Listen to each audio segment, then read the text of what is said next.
All right, we are live with another COFOH Live and Undead, and I am heavily caffeinated. Yeah!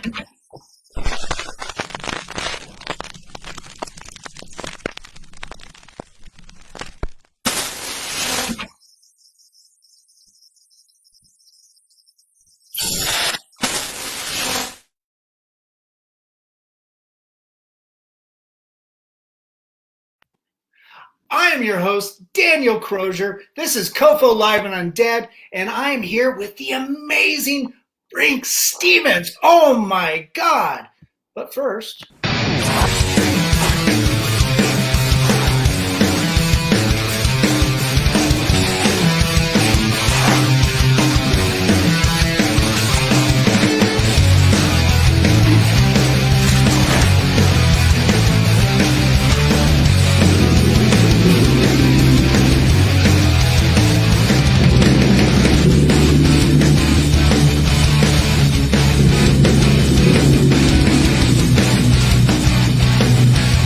do I have something on my face?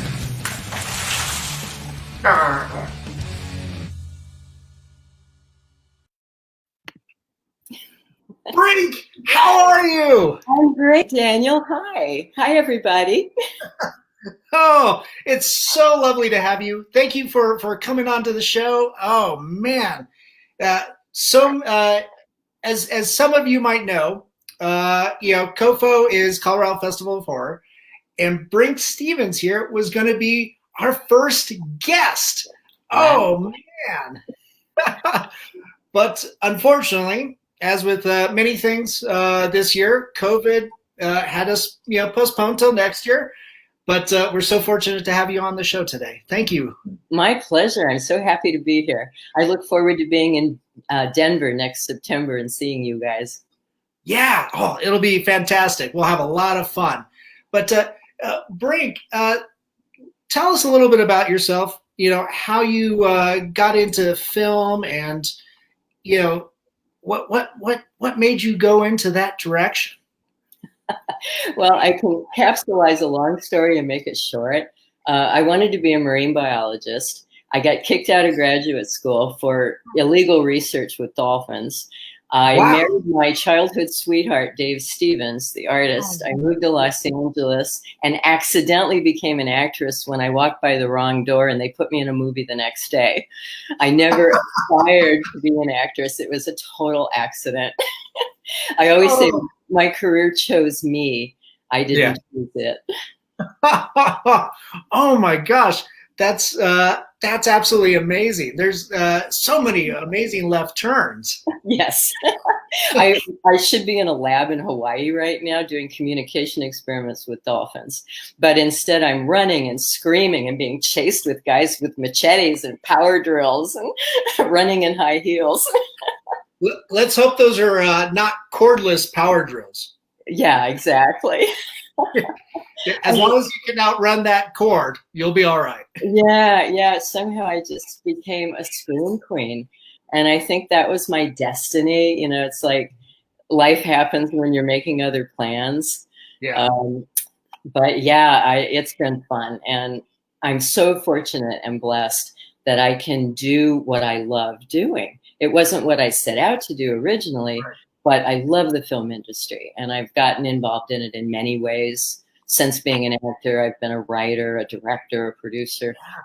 I do audiobooks. I do a lot of voiceover work. So I'm firmly entrenched in the film industry, and that's where I want to be. I just love it.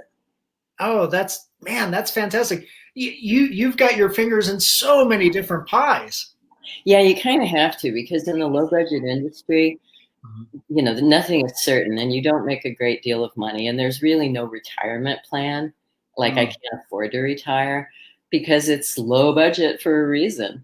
And just have to do so many things. I got into merchandising. I did my own trading cards, T-shirts. I did my own comic book, Brink of Eternity and Brink of Destruction. If there was anything I could do, I did it, trying to make money. I did posters and stuff like that. Nice. Wow. That sounds so cool. You're incredibly versatile. Thank you. And what was fun was I could do it all myself. You know, I could be in charge of my own career, and I ran it like a business. I put out a fan club newsletter that I mailed to 5,000 people. And I attended conventions and sold my own merchandise. I really believe I was the first celebrity to ever show up at a convention selling my own merchandise. Before that, you would either just bring it yourself or you buy it from a dealer. But as far as I know, I was the first person to sell my own stuff at my own table. Man, that's amazing. I have to go back a little bit. You know, you started out, you know, going to school to become a marine biologist, right? And you mentioned some illegal research. Is that right? Yes, yes. I started out in high school. I wanted to be an astronaut. More specifically, I wanted to be a woman who was on a starship and I landed on a planet and there were alien life forms. And I'd say, oh, you know, we'd communicate. But the space program wasn't keeping up with my ambitions. So I figured out that the ocean was kind of an alien frontier and the animals and stuff in it. So I decided to go into dolphin research and work on communication with dolphins. And I got into Scripps Institute of Oceanography because I had a 4.0 grade average. I had double majored in biology and psychology, specifically to go into animal behavior. And when I got into Scripps, I was the only marine biology student that they had accepted that year. And they said, what do you want to do for your doctorate? And I said, well, I want to talk to dolphins. And their look of shock and horror. They're like, no, absolutely not. San Diego, where I lived, was the hub of the tuna fishing industry, and they were killing 1,000 dolphins a day in their tuna nets. It was also home to the Navy, which was strapping bombs on dolphins' backs and blowing them up along with enemy submarines. So they did not want to talk to dolphins because you'd have to feel terribly guilty about slaughtering them. And so I went into seals. I was researching vision in seals and doing my doctorate on that. Meanwhile, I was also working at SeaWorld, compiling a research laboratory. And 2 baby dolphins were born at SeaWorld, and they moved them into the back where I worked and put them in a tank. And so every day that I was there, I would observe the baby dolphins. And I wasn't really doing anything other than observing them. But somebody ratted me out, and they called me on the carpet at Scripps and said, you can't stay here any longer. And I said, excuse me, what? Right. And they said, it would have been safer if you'd stuck with guppies. And they kind of kicked me out of school with a master's degree. And I was not allowed to finish my PhD. So yeah, it was another 13 years before anybody started going back to dolphin communication research. It was kind of a forbidden topic. So, wow, man, it sounds like you were on the cusp of pioneering some new way of communicating with other species. Well, and I figured it out way back then. This was the mid to late 70s. Where John Lilly was doing a lot of research with dolphins, but he was trying to teach them to speak English through their blowholes, like, oh, fish, and I figured out that they have this sonar, and that was how they communicated. They would send pictures in sonar. It's almost like telepathy. And it took another, like I said, 13 years before somebody else finally figured this out. And then after I got kicked out of school, I went to work for National Marine Fisheries. And I was one of the first groups that worked on the ozone layer problem. It was around 78, I think, and they gave 8 institutions grant money to study the hole in the ozone layer.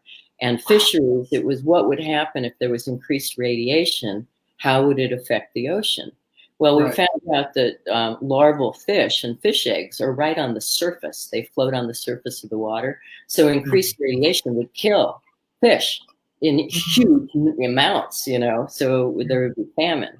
So we took this information and tried to do something with it. And all the big chemical companies like DuPont and Dow, which were causing the hole in the ozone layer, We're like, Yep. oh, pat on the head. Well, we care about the environment, but we're Yeah. not going to go flying off the All handle. that pandering stuff. Yeah. They wouldn't do anything.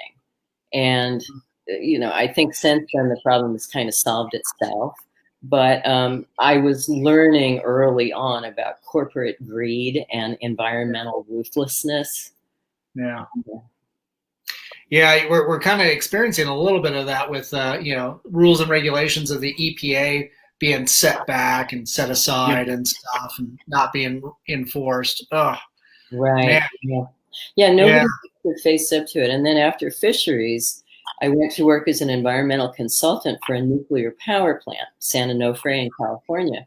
And we were hired by the Coastal Commission to see if the power plant was harming the environment in terms of fish. Yeah. So every week I was out at sea for 3 days a week. I worked the hydraulic winch that would raise and lower the nets. We'd do net shows and then take everything back that we'd caught to the lab and study it. And we found that there were certain changes in fish populations. And we told the Coastal Commission, and San Onofre promptly fired us.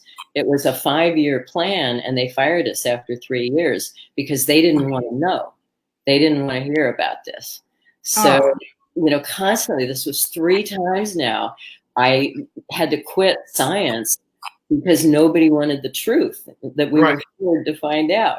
So I ended up marrying my college sweetheart, Dave Stevens, when he proposed to me. I gave up science and I moved to Los Angeles and became Mrs. Stevens. But you didn't slow down. You were a model, and you modeled for him, and specifically for Rocketeer artwork, right? Yes.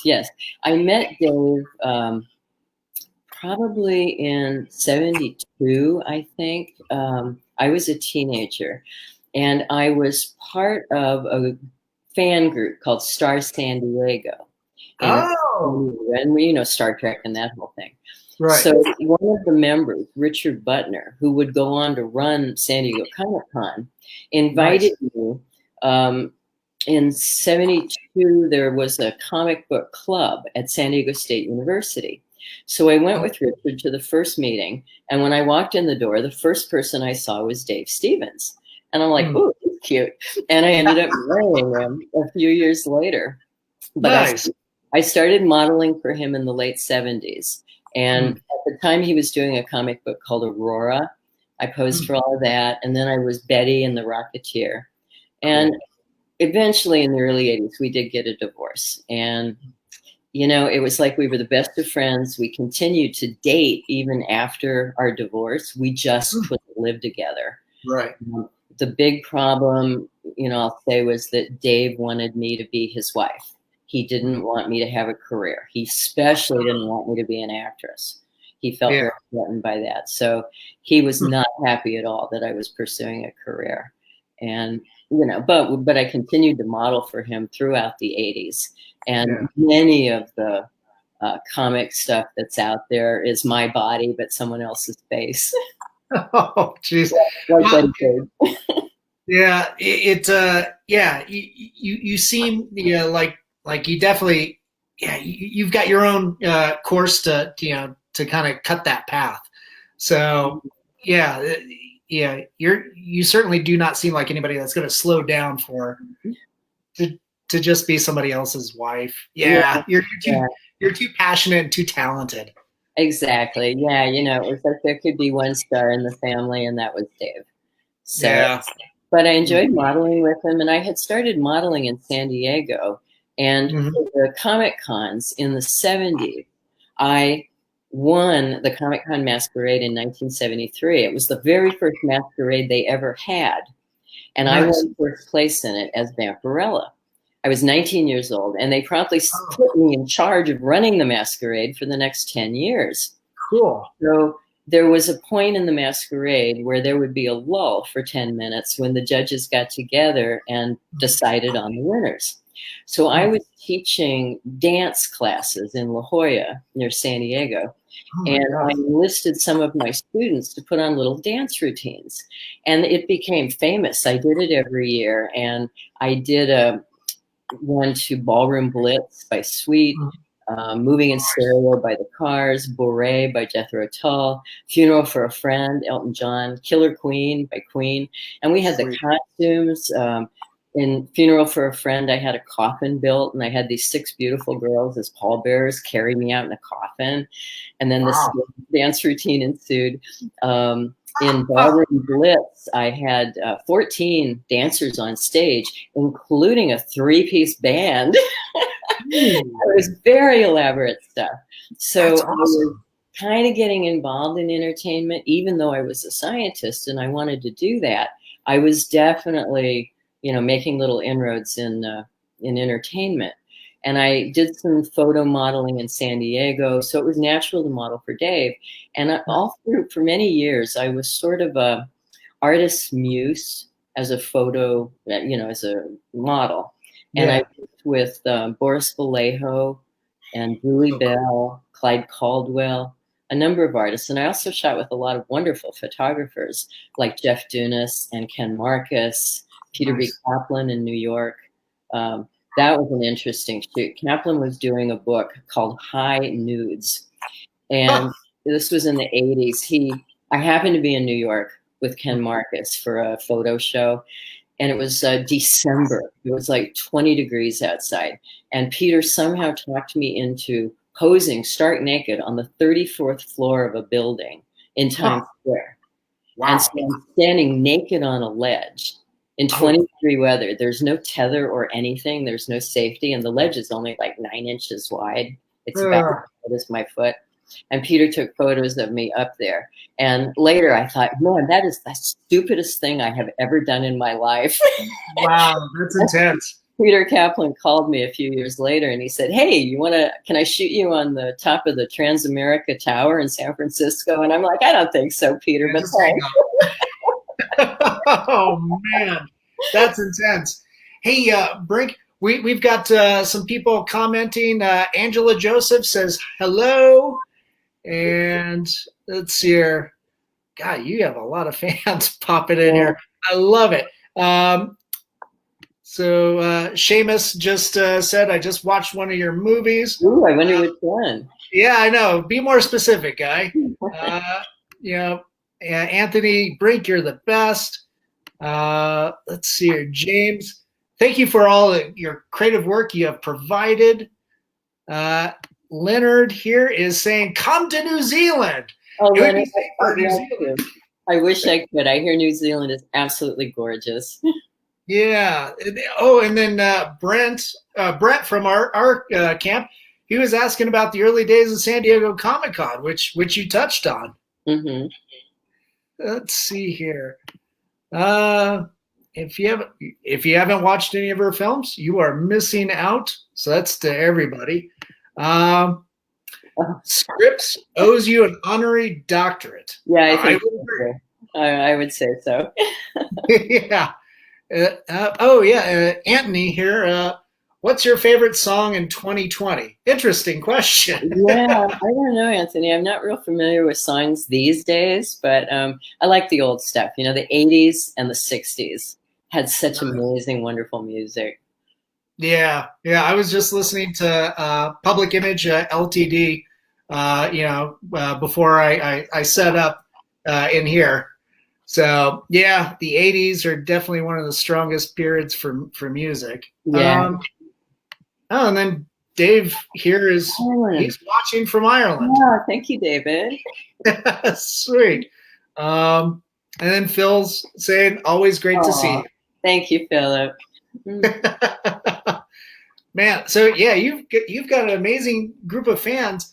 Do you find, your fan base? I mean, they're mostly going to be, horror fans and stuff. Mm-hmm. They whenever I go to shows and participate in shows, that seems to be like that group of that fan base that is just the most passionate and into whatever you're doing. Yeah. Do you find that they're incredibly supportive of you and your work? Yeah, it's absolutely amazing. Horror fans are the best. And you don't get that kind of turnout for romantic comedies, Right. stuff like that. It's like a tribe. And I just have such a great time. The people are intelligent, they're passionate, they know so much about everything. Like I love going to Cinema Wasteland, for example, because the fans can talk about anything. And I was a guest there a couple of years ago with a Slumber Party Massacre reunion. And just about every person who came to the table had a story about how old they were and the circumstances when they first saw Slumber Party Massacre. Wow. Like I was 9 years old and my babysitter let me watch it. Or I was 13 and my older brother rented the DVD or the VHS. Yeah. So it's just a great group of people. I'm very fortunate and blessed. Nice. Yeah, I think it was when I was a teenager, I watched Slumber Party Massacre for the first time. And then, just a few weeks ago, I think I watched it streaming. I can't remember if it was Amazon, probably was. But yeah, that was like the sixth or seventh time I've seen that film. Yeah, that was the first major movie I did. I had only done a short film, a USD film. And I was an extra in a few things, but Slumber Party was my big role. And that was around 1981 that we shot it. I think it came out in 82. And I didn't know if I could act or not, but I had walked by a casting office with some of my modeling photos from San Diego from the 70s. And they put me in a movie the next day, which was as an extra in All the Marbles. And I thought, well, this is, it's $40 a day and lunch. I'll just keep doing this until I can find a science job in Los Angeles, not realizing that there is no science in Los Angeles. So I was taking my portfolio of modeling pictures to an appointment for an advertising agency. And they forgot that they had made the appointment with me and they went home early. So when I got there at like 4:30, the secretary is like, oh, I'm so sorry. They forgot they went home already. So I'm trudging all dejected with my portfolio down the hallway. And there's an open door there. And I happen to glance in and I see that there's all these movie posters on the wall. So I slow down a little bit and I'm looking at all the posters and I don't realize there's a guy sitting behind a desk looking at me. So I hear this voice and he's like, you, come here. And I'm like, oh, no, I'm sorry, I'm in the wrong place. And he goes, no, come here, show me what you got. So he looks at my portfolio and he says, you want to be in a movie tomorrow? And I'm like, sure. And that was All the Marbles. And then I thought, well, I'll just, keep doing this. And then I answered the ad in Drama Log for Slumber Party Massacre, not knowing if I could act or not. But there was a shower scene and I was willing to do nudity. And I get chased by a maniac with an electric drill and I die horribly. I scream. And it was the first time I had ever done that, not realizing that this was going to be my way of life for the next 40 years. Right. The pattern. The only thing that changed was sooner or later I went from being a victim to being the villain, because some producers like Fred Olen Ray realized there were more interesting things you could do with me besides kill me. So we would do switcheroo things, like I would get possessed by demons, like in Spirits. I would be insane, like Haunting Fear. I would turn into a vampire, like Transylvania Twist. So I would start out the movie fairly normal or innocent or the victim, and then I would do a switch halfway through. And those were my favorite kind of movies, where I got to play both sides. Oh, that's fun. Yeah, we interviewed Eileen Dietz some months ago, and she says something very similar. She loves playing the monster. She loves playing the demons. It's the villain roles that are so much more fun and usually have more meat. So I could totally see that. What a fun playground to be in. Yeah, and it really helps if you've got a certain kind of makeup or gore or wounds. Like that. It helps you get more in character, because face it, as an actor, I've never been chased by a maniac in real life. I've never been terrified and screaming and running in high heels and, things like that. So you just have to imagine what it's like. And I guess I must have a really good imagination because I was really natural at it. I never had acting classes. Like I said, I never aspired to be an actress. Later, I took some classes. But when I started out, I was just brand new at it. I had no idea what I was doing. And back then, in the early 80s, movies still played in theaters. Yeah. Video hadn't been invented yet, not until the mid 80s. And so I was watching Slumber Party Massacre on the big screen at a movie house in Los Angeles. And I went, wow, you know, I'm not bad at this. I'm going to keep doing it. And I kept expecting somebody would come along and say, you're not an actress. Get out of here. Oh. Nobody ever did. So I just kept doing it because nobody chased me away. Good. No, that's awesome. Yeah. If they would have chased you away, I would have felt so bad. And at the same time, we would miss out on your talent. Oh, thank you. Thank you. I must say my parents had a hard time dealing with the fact that I was no longer in the doctorate program at Scripps. And for the longest time, when people would ask, oh, how's she doing in college? And they'd go, fine, you know, not admitting to it. And I would try to show them my movies, but my parents did not like to see me die. And I certainly didn't want to show them me naked, which I was in a lot of movies in the 80s. So I would cut the movies, you know, it was all on VHS, and I'd cut a new version. And my mother at one point said, you know, this seems like kind of a short movie at 36 minutes. And I'm like, oh, that's the trend now, Mom. They're all short. Oh, that's awesome. They don't know any better. No. And then finally, in the late 80s, early 90s, Mob Boss was on television, which was a multi-million-dollar movie made by Fred Olen Ray. Eddie Deason was in it, and a lot of big-name actors, Morgan Fairchild and stuff like that. And it was on television on NBC, prime time, Friday and Saturday, 8 p.m., and everybody saw it. My parents saw it, and it's a very decent role. I play a very inept hit woman, but I look gorgeous in it, and I fire a lot of big guns. And my father was so proud of me. So when I visited him, we go out to a restaurant, and he says to the waitress, you may have seen my daughter on television. I'm like, Dad, stop it. That's awesome. Finally, came around to support you. That's awesome. Finally, they did. You know, they wish I had made more money at it and stuff. And I really never expected to be stuck in B movies. Right. And you know where that terminology comes from. You know, it's like, for those of you who don't know, I think it came from drive-in movies where there'd be a double feature. Yeah. And the main movie was the A movie, and the second movie was the B movie, or like the A side and the B side on records. So they call them B movies. And I thought I would just do a few of those. And, you know, because I worked on major films, like we said, you know, Body Double, Spinal Tap, Gun, Three Amigos. So I really am so surprised that I never graduated into the A-list movies as an actress. And I think part of it was I refused to do the casting couch.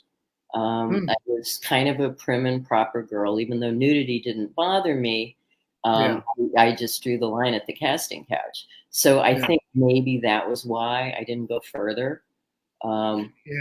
But you know, I never expected, but I feel like destiny just had my name on it to be a B movie scream queen.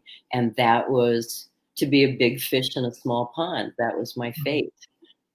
That's cool that you know, you're able to, you know, kind of stay away from that casting couch. So many horror stories get back to you nowadays, right? With that stuff. Well, yes, and now finally, you know, all the birds come home to roost with the Me Too movement, and people are getting called out on this, and so hopefully that will all change for the younger, not just young women, but young men as well are prey to the casting couch. So hopefully things will get better. But I must say, because of the Me Too movement, there's never been a better time to be a woman in Hollywood. And this year, before COVID struck, I was slated to direct 3 movies. Largely, they all wanted a female director. And all the movies, I was in it already as an actor. And they're like, how would you like to direct this too? Because they really wanted to show their support for women and to have more diversity and have female directors. So unfortunately, all three of them were postponed. I hope they'll get picked up again. One of them is a remake of Sorority Babes in the Slimeball Bowl-O-Rama. Oh, okay. Which you were in, or in the 80s. As a young actress, I think it was around maybe 87, done by Full Moon. And one Friday night, Charlie Band called me and said, hey, Brink, I'm remaking Sorority Babes. And I'm like, so why are you telling me this? I died, in the movie. And he said, how would you like to direct it? And I'm like, yeah, sure, thank you. That sounds awesome. So it's basically a scene-for-scene remake of the original with new actors. And I would direct it. And there is some cameos for me, Linnea, and Michelle. Cool. Frankly, I don't think it needs to be remade. I think the original Sorority Babes was perfect. Right. But I'm not going to talk myself out of a job. Right. Brett was just asking, what it's like to be doing filmmaking during the pandemic. But you're not really able to work, are you? Are you able to get in front of the camera at all right now? Well, when the year started out, I thought this year is going to be amazing. 2020 is going to be the most productive year of my life.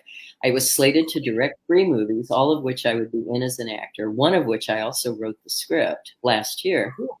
I had 10 movie jobs lined up in addition to these 3 directing jobs, and I had about 5 conventions and film festivals lined up. I was going to be busy every month. So I managed to get 1 movie shot in early February, and I did 1 convention in Austin, Texas, called Classic Con. And then in mid-March, the pit hit again, everything stopped. And everything got postponed indefinitely. I was able to shoot 3 of those movies in July because the filmmakers were just really anxious to get them done. So 2 were in Texas and 1 was in North Carolina. And I had really good experiences on all of them. They were very, very safety conscious. Everyone did COVID tests. I took COVID tests. The whole crew got tested. They did temperature every day. Everyone wore masks. We just take our mask off when we were filming. And, minimizing no extras, like the crew would be the extras. Things like there was one movie, Strix. Abel Berry directed that. And I'm supposed to be being interviewed by the press because my daughter's been kidnapped. And the press were the producers, and some of the crew were playing the reporters. So I was very pleased. I was more afraid of flying on airplanes and being on airports and stuff like that. But it all worked out well. And I was also able to shoot 2 movies here in Los Angeles with Dustin Ferguson, in both of which I play a scientist. And so as a joke, my scientist name in the movie is Dr. Charlene Brinkman, which was my real name before I married Dave Stevens and changed my name to Brink. So that was pretty funny. So it was fun donning a lab coat again. In Beast Beneath, that's a big monster type movie, the tentacles and things that comes out of the ground after an earthquake. And the other one was called Arachnado. I play a military officer, and it's a big spider movie. So when Dustin asked me if I wanted to be in this, I said, I don't have to have any real spiders on me, do I? He's like, oh, Lord, no, I'm afraid of spiders. And I'm like, I'm terrified of spiders. I don't want them crawling on me. So I'll only do it if I don't have to act with spiders. Oh, man. A couple of weeks ago, for my birthday, my girlfriend and I, we traveled to, speaking of spiders, we traveled to southern Colorado for the tarantula migration. Oh, really? You put yourself there willingly? Yeah. So it turns out we got there at the wrong time of the day, where they're the most inactive, and we only saw one. It was cute, just the size of your palm. Wow. I went to Tahiti one time, and this car was like swerving, and it pulled over to the side of the road. And I see the people, and they're all like looking through the front windshield up at something. And there's a spider. I swear it was the size of a baseball glove, was on their roof, you know, towards the windshield. And I'm like, oh my God, I'm leaving Tahiti right now. I don't want to go to the Amazon jungle. You know, I'm real happy being in Los Angeles. Yeah. Oh yeah. Oh man, those things can get so big.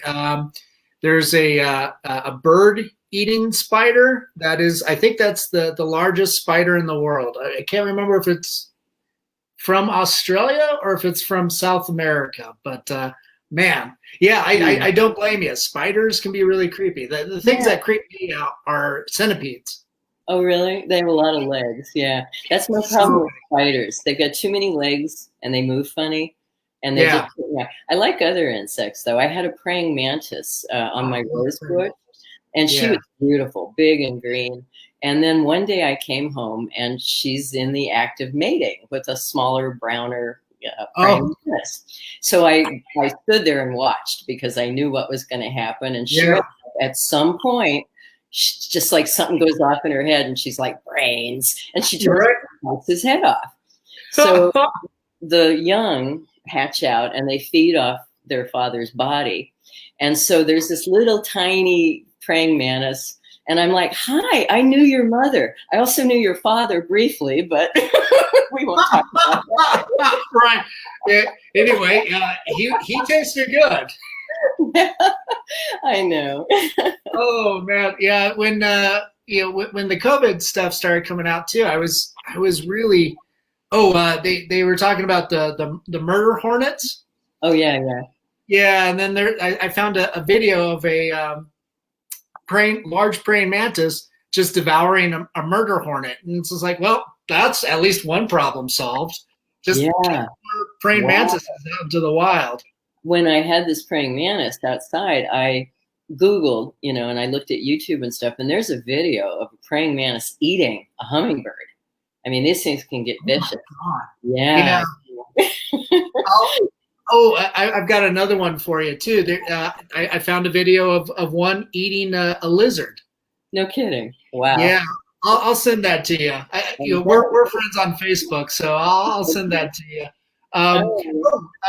Jeannie just posted. It is fun when multiple scream queens get together for a film like Nightmare Sisters and Sorority Babes. Oh, wow. Now, we just did a Zoom with me, Linnea Quigley, and Michelle Bauer, the 3 original Scream Queens, and Jason Paul Cullum. And this became a special feature on the re-release of Screaming in High Heels, which is a wonderful documentary. If you guys haven't seen that, Screaming in High Heels, just re-released, lots of special stuff on it. So I'm very proud of that documentary. It kind of documents the whole Scream Queen era with interviews with not only the women, but some of the male filmmakers that hired us. Yeah. Oh, man. That's pretty cool. I think I did see a couple trailers for the documentary, with all 3 of you in there that you were mentioning. Yeah. So I think it's on Amazon right now. So if anybody wants to, definitely go check that out. I do a lot of documentaries. I get interviewed a lot because I have kind of a scholarly perspective. So I did one for the Emmanuel film series. And I was in Emmanuel 4. And a German company is putting out the first 4 Emmanuels, which are kind of like the most real ones. There were lots of other spinoffs. And I had only worked 2 days on it. And I never read the entire script. They only gave me, my part. I worked with Sylvia Kristal, but I got interviewed for the documentary, and I had done a lot of research on the series itself. And so I really become kind of a spokesperson in the documentary. I was really happy with that. I'm all through it. And that's in the 4-disc set of the Emmanuel movies. Then I also did one recently called Skin, A History of Nudity in the Movies. And they interviewed me for an hour and a half, and I'm hardly in it at all. They just do a couple of sound bites with me. But what it is a bunch of scholarly middle-aged men discussing eroticism. So, But something that middle-aged men probably don't know that much about. Yeah, exactly. But they do show some clips, and they do put it in perspective, like the first nudity that was in movies, and the pre-code standards, and the rating system, and the way things are now, and how we went through a phase. When I got into acting in the 80s, there were certain things that were required in these low-budget movies. One was a lurid box cover. And like Slave Girls from Beyond Infinity, it's this monster carrying off a naked woman. The other thing was that all the actresses had to agree to be naked or to show their breasts. So in Slumber Party Massacre, Sorority Babes, Nightmare Sisters, there's a lot of female nudity because that was what sold stuff. Our target was college-age males. And it was kind of frivolous stuff. I don't think any of the filmmakers expected that these movies would live on. Yeah. That it become a cult thing and people would still watch them. Not long ago, I was flown to Tucson, Arizona. They were showing Sorority Babes. And the entire theater was filled. It held probably 400 people. I got on and I introduced the movie and I did a Q&A on stage afterward. And I have to say that there was probably nobody in that theater who had been born yet when this movie was made. It was a very young college crowd. But they asked all the right questions. They laughed in all the right places. And I thought, wow, it's really wonderful that a movie that's 40, 35 years old, could hold up and still appeal to a whole new generation. Yeah, I think that's something to be said about the modern fan base, but also the internet too. People, especially right now, you have all these captive audiences at home, and they're looking for new content, and they're going back and finding all these wonderful treasures. It's like going through the album bin at your local record store. It's like, oh, I don't know what this is, but the artwork looks great. Let's buy it. Of course, that's how I would, look for albums, back then, when I was like 11. It's like, oh, this is good album artwork. Let's give it a listen. You have no idea what you're in for, and it's great. I love that sensation of discovery. As a fan, even when you turn out, you find that you don't like it. Sometimes it can also be the company you keep. You watch it with another friend. Suddenly it's a whole new film, because you've got their shared perspective too, and they're laughing, they're having a good time. You can't help but have a good time too. Yes, some movies are best watched with an audience. And like you just pointed out, the vinyl was a big resurgence. My young niece, when she was about 20, she said, do you have any record albums? And I'm like, yeah, why? And she said, well, we have a record player and a whole group of us sit around it and we listen to records. And I'm like, oh, that's so cute. That's what we used to do. Right. That's fantastic. I was reading an article a couple of weeks ago where like the number one group that reads today physical books are a lot of people in the city in their 20s, especially if they're traveling around using public transportation. They'll walk in and take up a physical book. And then the next group I think was older people, using iPads and stuff. Right. So it's interesting how technology informs one group, and then for the other, they're still that instinct to go to something a little bit more texture and dexterity. I love physical books.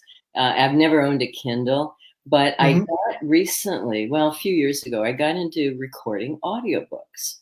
And I got in right at the beginning when there were very few. It was called books on tape back then. And it was for people that were blind. And audiobooks were not a phenomenon when I got started. And the way I got into it, I had done a movie for a producer called Glenn Porzig. And he had a bunch of scripts of movies that he had never made. So he decided to turn his scripts into novels. And he had turned one called Darkness Unbound into a novel, and it sold. And then he knew about the audiobook phenomenon that was starting. So he called me up and he said, would you like to read my novel as an audiobook? And I said, well, I have no idea how to do that. Although I was doing a lot of voiceover work, but I would go into someone else's studio to do the voiceover work. I've dubbed a lot of actresses in movies and stuff, and they would do all the engineering.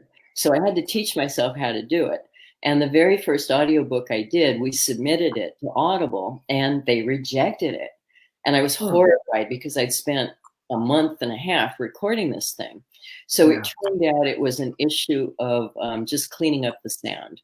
That's all I had to do was run it through, and I didn't know all the, because I'd never taken a class on how to do this. So I quickly learned and taught myself. And I've done 4 or 5 books in Glenn's series. They're all called Darkness Unbound something. And each one, it's about a detective who deals with psychic and supernatural cases. And so each book is a different supernatural case that he's dealing with. They're fascinating. And then I recently did another one called Spawn of Lilith for Dana Fredsky. Dana is the #1 best-selling horror author on Kindle. So I felt like I'd made the big time when she asked me to record her book. And I'm now working on the second book in the trilogy called Blood Ink. And that's also a supernatural thriller. And then she'll have a third book in the trilogy that I'll also record for her. So it's fun. I like it. I ended up building a studio upstairs in my second bedroom, my office. And so I just go into my little sound booth and I can record there. And I also rent myself out for doing other people's voiceover work. Like I did an animated show from Australia. I did a narrator role for a Canadian movie. I did some dubbing on a movie from the UK. So from my bedroom in Los Angeles, I've worked all over the world, or at least my voice has. Yeah, that's wonderful. Anthony just commented, I found this very encouraging. I love audiobooks. I have Asperger's. They help me understand what is going on when I read the book. When I read a book, I lose interest. So he finds them pretty helpful. Yeah. And as an actor, it's so much fun because I get to play all the characters. Yeah. And, there was one of the Darkness Unbound books. There's an old Italian priest who does an exorcism in Latin. So I gave the Latin exorcism to my friend's brother, who used to be an altar boy. So he recorded the phonetic pronunciation of the Latin. And I did this exorcism in Latin in the voice of an old man, an Italian man with an accent. Oh my God. I'll watch tutorials on YouTube, like how to do a Scottish accent or how to do an Australian accent. And I really, school myself in these. And so it's really fun because I get to play men, women, old people, young people, all these different accents. It's a dream for an actor to do an audiobook. Yeah. Oh man, that sounds awesome. So you're able to just jump in from character to character. Yeah, it is. I can go back and forth. I can have an argument with myself as 2 different characters, and I can switch back and forth just like that. It's so fast. That's hilarious. So yeah, my books are on Audible and iTunes. So hopefully some of you guys will check those out. Yeah, everybody watching, go check those out. Not now. Yeah, wait till we're done. Yeah, man, that's awesome. Brink, we're running. Time's starting to wind down, but I'd love to talk to you a little bit about your directing and producing, because I mean you wear so many hats. But what was your first film? I know you had a short that you did, Personal Demons. Is that right? Yes, that came about. I have an old friend named Joe Castro, whom I met when he was probably 15 years old. He won a contest in Monsterland magazine to come to Hollywood and meet Evola. And I was Evola, the mascot for Monsterland. So he won. he and his mother came out and we did a photo shoot together. I was in costume and stuff. And I said, what do you want to do when you grow up? And he said, I want to be a special effects artist in Hollywood. Sure enough, as soon as he was of age, he came back out and we actually ran into each other on a couple of my films. And Teenage Exorcist, he did some of the effects. And I'm like, Joe, you're here. That's so cool. He got, Nice. excuse me, he got into producing. And he had done a series called Terror Tunes. I was in, I think, Terror Tunes 2. I play a witch in it. Okay.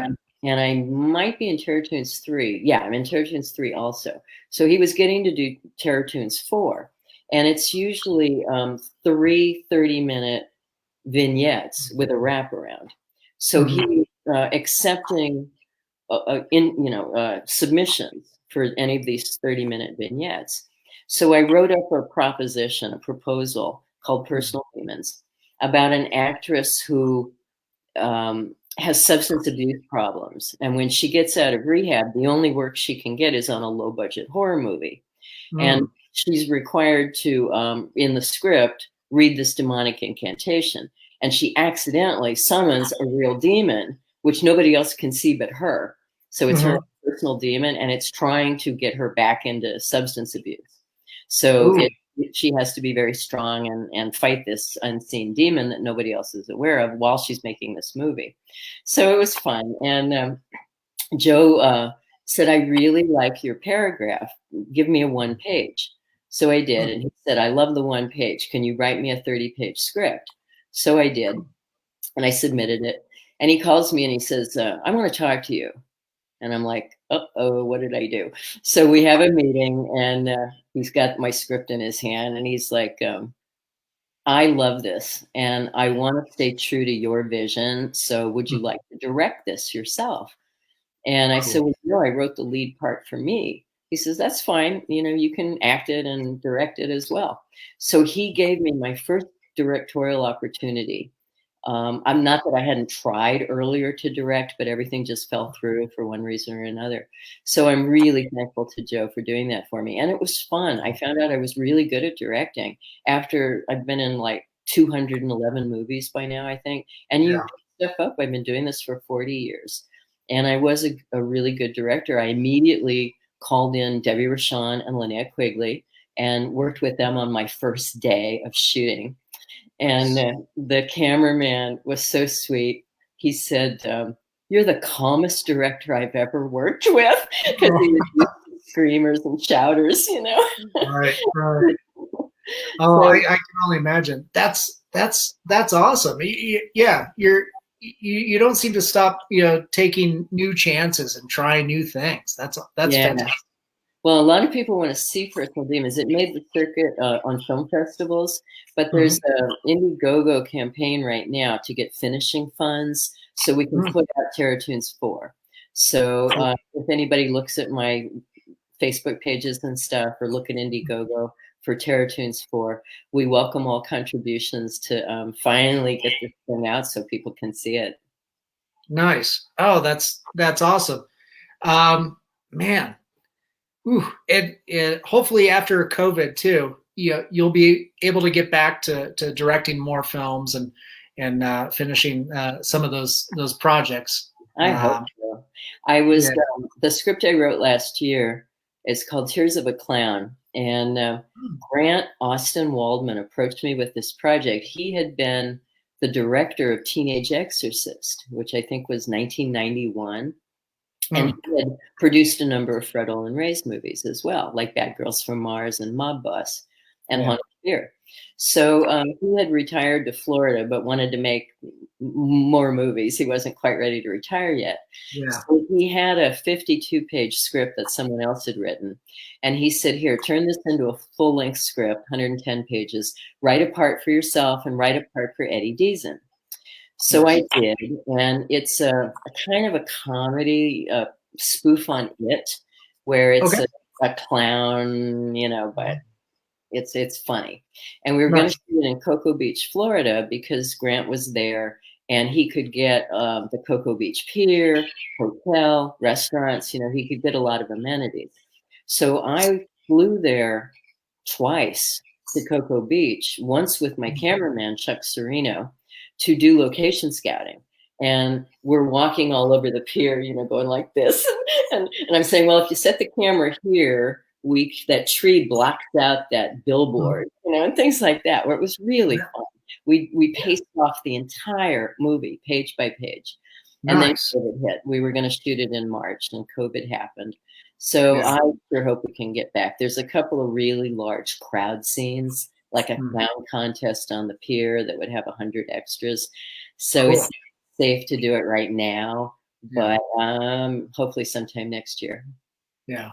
Well, man, I hope we can get you back to working and doing, you know, those amazing things. I think our time is pretty much up. And Brinke, thank you so much for being so generous with your time. My pleasure, Daniel. It went so fast. I can't believe that was an hour. And I want to thank everybody that wrote in too. You guys are really special. Thank you for doing that. Yes. Thanks, guys, for everybody out there that was you know, watching. Yeah, this will be you know, available to see on Facebook and YouTube. And Brinke's, thank you so much. Thanks for being, you know, such an amazing, talented person. I'd love to have you back on, you know, because I think you've got so many more stories to share. Thank you. And if we can have the convention in Denver in September of next year, I hope a lot of you guys can come out and enjoy Denver and enjoy the show there. Yes. Thank you so much. For everybody out there, I'm Dan Crosier, host of COFOH Live Undead with Brinke Stevens, the amazing Brinke Stevens. Thank you, Daniel. And yeah, my I almost forgot my sponsors, Sumner Twins Talent, and my producers, Stephen Santa Cruz and Amanda Armstrong, wherever you guys are, and to everybody who you know, commented in, thank you so much, and everybody out on the web, have a great night. Be safe. Yep. Stay healthy, everyone.